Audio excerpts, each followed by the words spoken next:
boy by his father, Ron. Okay, we're going to have some time for some more short stories, so if you'd like to make your way to the microphones.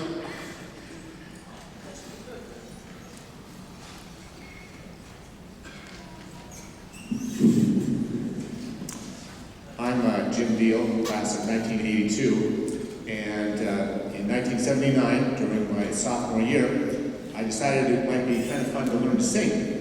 And so I talked to Mr. Jackson and said, well, come on, let's see what you can do with your voice. And we went into a practice room, and he hit some notes on the piano, and he said, now match this note. Well, I can match it eventually, but not very quickly, not at all. And so he said, well, I've got the perfect place for you. And so I was put in the barbershop chorus, a new guys group, and improved my singing, and even had a short solo in one of the concerts. There's Nothing Like a Dame, the low voice solo there. And improved to the point where next year, I made it into the bel canto choir. And during my senior year, the barbershop quartet, the bass graduated, and Mr. Jackson said, well, Jim, you know, maybe you could be the bass there. So I was the bass in the Fortune Hunters. And so I went from kind of not being able to match pitch very well to being one of the Fortune Hunters. It was quite a journey. And for years, Mr. Jackson had on his wall, Deal's Law. And that was named after me. And Deal's Law is, no one is tone deaf. Thank you, Mr. Jackson.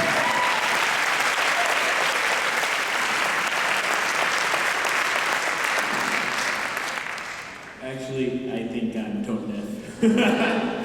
Well, I'm Robert Fisher. I'm not graduated yet, but my sister Kelly, who is not able to be here, graduated last year, and both of us would love to say thanks for the opportunity.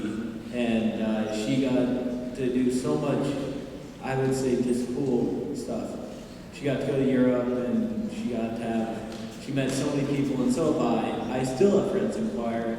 And I thank you for the opportunity to let me sing, even for just 2 years. And also I thank you for letting me get some of my French credits out of the way for college.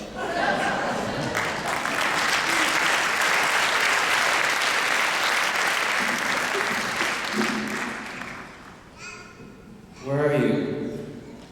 Dan, where are you? Oh, there you are, I see you. The light.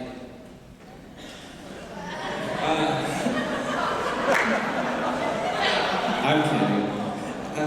Okay, so I graduated 2 years ago, 2007, and I know that seems not very long ago, but just because it was not that long ago doesn't mean that Mr. Jackson didn't have such an impact on my life. I came into Wenatchee from Seattle 3 years ago, knew nobody, didn't realize how small-knit everybody was. So I had to kind of take scissors and cut through the knit. But anyways, I heard that they were doing a play, Les Miserables, and my friend Brent Visser had given me a CD to try and listen to. I said, sure. And I went, sang, and left for the rehearsal. I got a phone call from Dan like a couple days ago, and he said, Richie, I don't know who you are, but you've got some voice. It's different. It's really weird. You're 18 years old, but you have the voice of a 35-year-old man. And I said, thank you, Mr. Jackson. But the joke set aside, you inspired me so much. You just like Paul Atwood said, you showed me where my passion was, and for that I owe you more than I could ever say in this minute and a half that I'm wasting your time with. So, God bless you, and I love you. Thank you very much.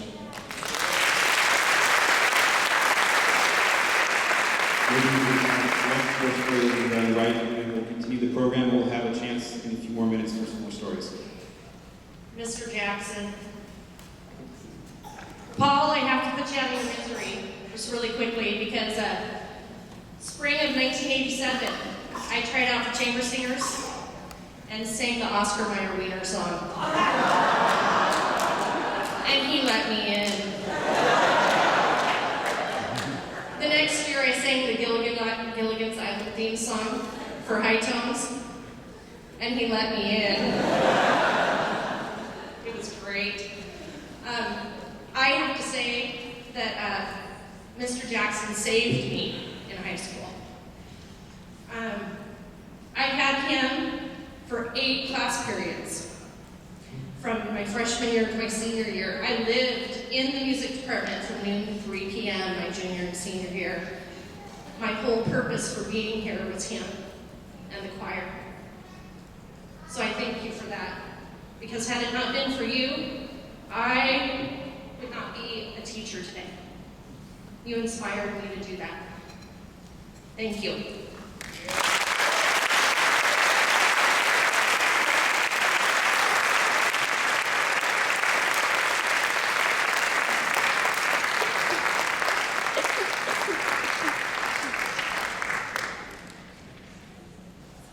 Okay, next up we're going to have a duet. It will be done by Aaron and Jordan Getson. And Peter.